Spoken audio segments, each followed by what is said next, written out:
മധ്യകേരളത്തിൽ ദേശീയപാതയിലുള്ള പ്രധാന സിഗ്നൽ ജംഗ്ഷനുകളിൽ ഗതാഗത മന്ത്രി കെ.ബി. ഗണേഷ് കുമാറിന്റെ നേതൃത്വത്തിൽ പരിശോധന നടത്തി. ദേശീയപാതയിലെ ഗതാഗതക്കുരുക്കിന് പരിഹാരം കാണുക എന്ന ലക്ഷ്യത്തോടെയായിരുന്നു പരിശോധന. ജനപ്രതിനിധികളും ഉദ്യോഗസ്ഥരും മന്ത്രിയോടൊപ്പം ഉണ്ടായിരുന്നു. റിപ്പോർട്ടോടുകൂടി മോർണിംഗ് റൗണ്ട് പൂർണ്ണമാവുകയാണ്. നമസ്കാരം.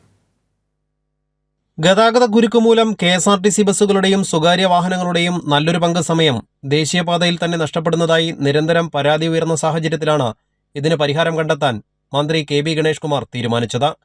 ഇതിന്റെ ആദ്യഘട്ട നടപടിയായാണ് തൃശൂർ മുതൽ അരൂർ വരെയുള്ള പ്രധാന ജംഗ്ഷനുകളിൽ പരിശോധന നടത്തുന്നത്.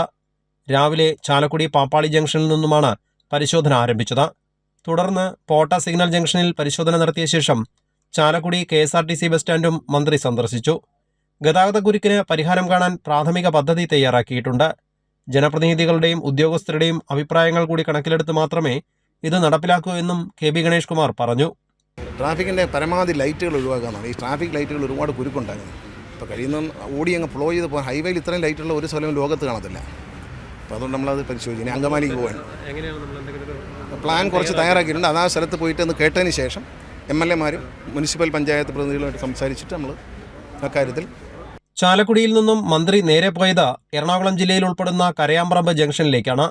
മോട്ടോർ വാഹന വകുപ്പ് ഉദ്യോഗസ്ഥരും പോലീസ് ഉദ്യോഗസ്ഥരും ദേശീയപാത അതോറിറ്റി ഉദ്യോഗസ്ഥരും അതാത് സ്ഥലങ്ങളിലെ എം.എൽ.എമാരും തദ്ദേശ സ്വയംഭരണ സ്ഥാപനങ്ങളിലെ പ്രതിനിധികളും മന്ത്രിയോടൊപ്പം ഉണ്ടായിരുന്നു. കൈരളി ന്യൂസ്, തൃശൂർ.